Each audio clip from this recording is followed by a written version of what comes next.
only that money is put in physical assets. And when this 50% investment infrastructure comes in, naturally our system will improve. It will help even the small retailer, it will help the consumer, it will help the farmer. Then from the farmer, on a contract, it is not, remember one thing, the product which we call is a surplus should be processed, it is not the right approach. The product which is meant for table purposes is never suitable for processing purposes. That has to be produced separately. The Pepsi came in for citrus. They absolutely failed. I told them, they said, I was fortunately sitting there, I told them, what you are telling to the chief minister, the government is wrong. They said, we'll bring bigger trees and within 3 years we'll start producing the juice. Like what bring it to you will bring? You can bring the nursery 2 years old, 3 years old at best, and not all of that. You need to first, on one side you say experiment. You need at least 10 years to know which variety of a fruit is suitable for that processing for your purpose. 10 years, minimum.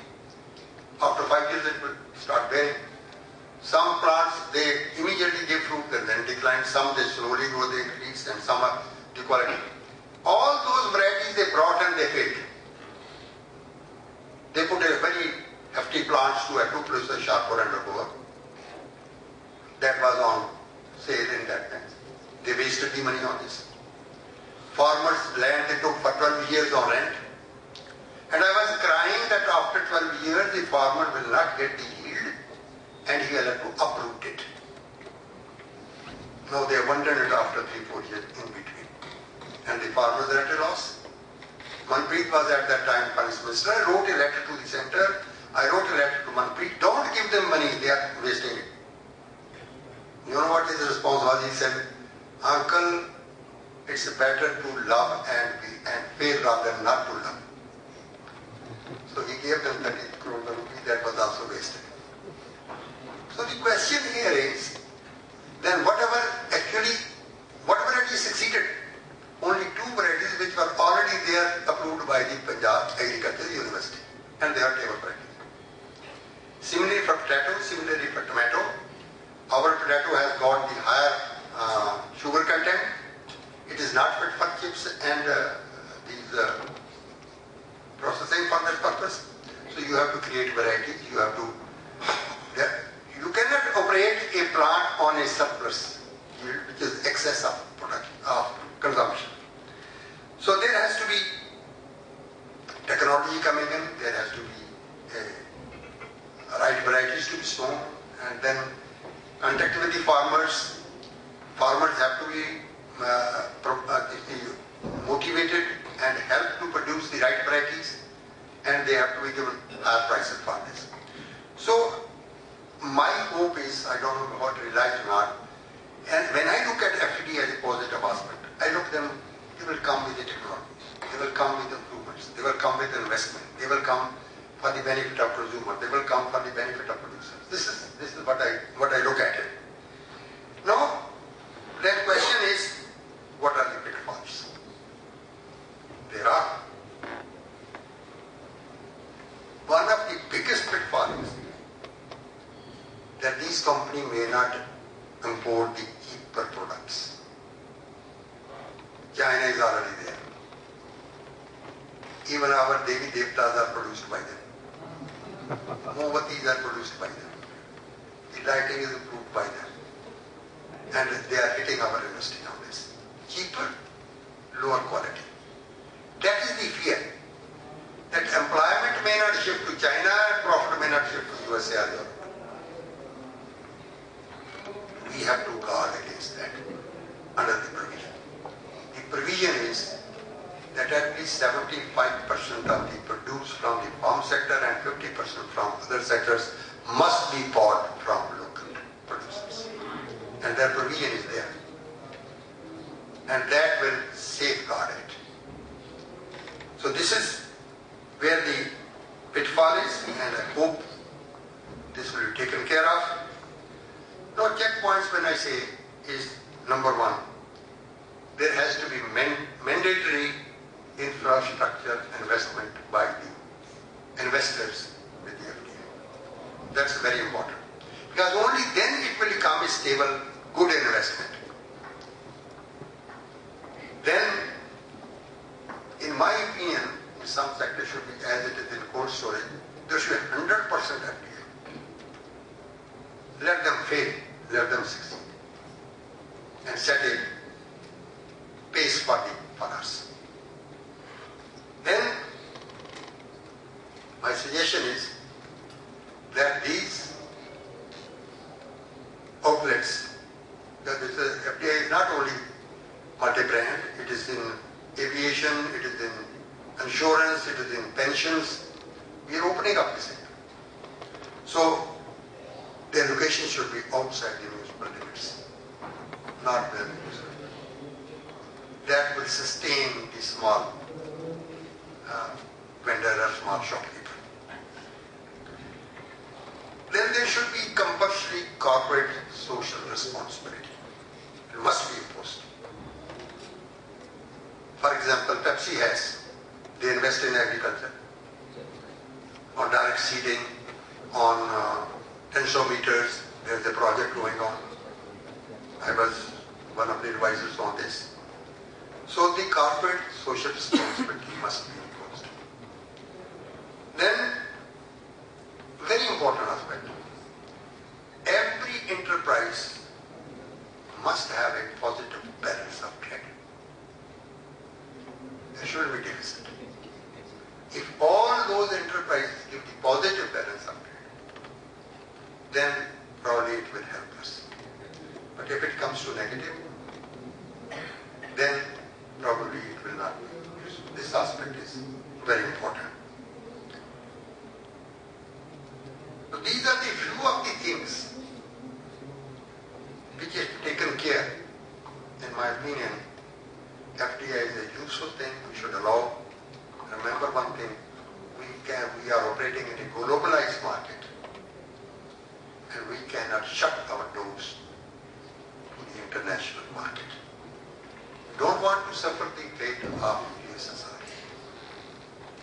If I give you, because it's after seminar, if I talk on this, they closed the economies, they froze their system for full 40 years. Prices were not used as allocator of resources, prices were used for distribution of goods.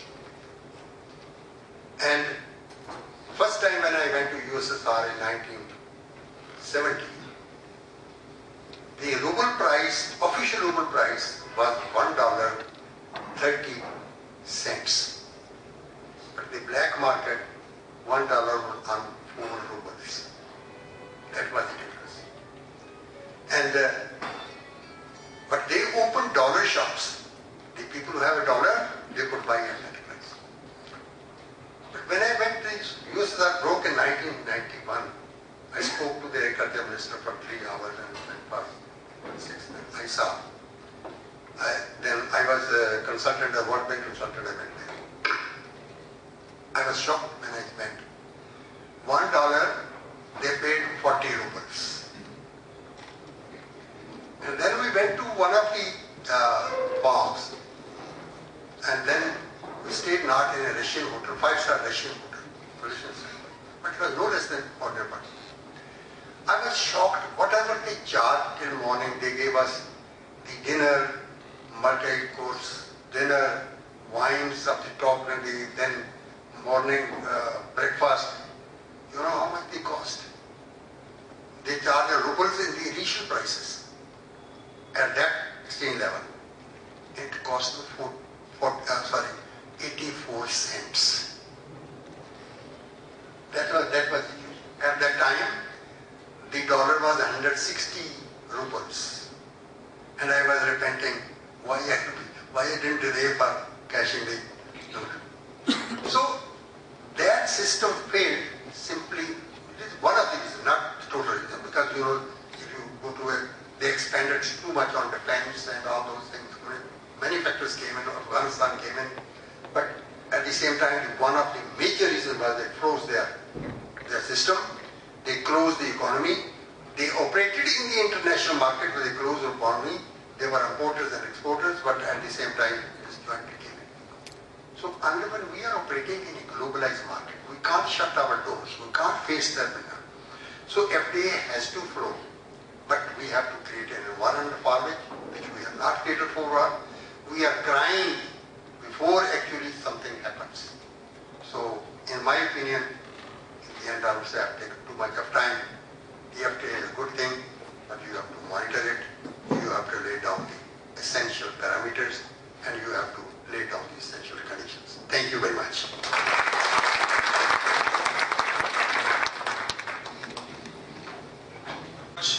Dr. Saab, it was really eye-opening. Dr. Saab was mentioning about infrastructure bottlenecks, and interruptions in power, how we, lose opportunities in investments. But why go far? Dr. Saab, I'd like to share with you a small instance, the LMA instance. We had made arrangements with the Trade Minister of Canada, who was scheduled to come on 7th of November to meet LMA members and to discuss possibilities of trade and investment with all of us. But just 5-6 days back, when they read in the newspapers or through the net or whatever, that a senior journalist of Indian Express, Amrita, died in a road accident, and then Mr. Bhatti, Jaspal Bhatti, after a couple of days after that, so they got so scared that they cancelled the visit. So it's not the big opportunities that we miss. Sometimes some small opportunities also go unnoticed that we miss because of these bottlenecks. Before we before the session, the house is open for Q&A. Dr. Saab, you mentioned about the retailer making money, but if we, at least if I see an observation that I made, so I think the vendor who comes and sells, vegetables or fruits in our near where I live, or if I take a sample of 2-3 such vendors, I don't think I have seen their economic status improving for the last 20 years. In fact, his son is also now, has taken over, and that old man doesn't come to the block, where we live. And similarly, I have noticed particularly, so because we have been reading for so many years that it is the retailer who makes the margin. I think, there is something more to that. Maybe the second point that you mentioned, maybe because we are not able to take the advantage of economies of scale, or if the infrastructure in terms of cold chain from, all the stages between farm and folk, as they say, so we don't have the cold chain infrastructure, that we are not able to take the advantage of economies of scale. So could you throw some light on that before some more questions come from the members?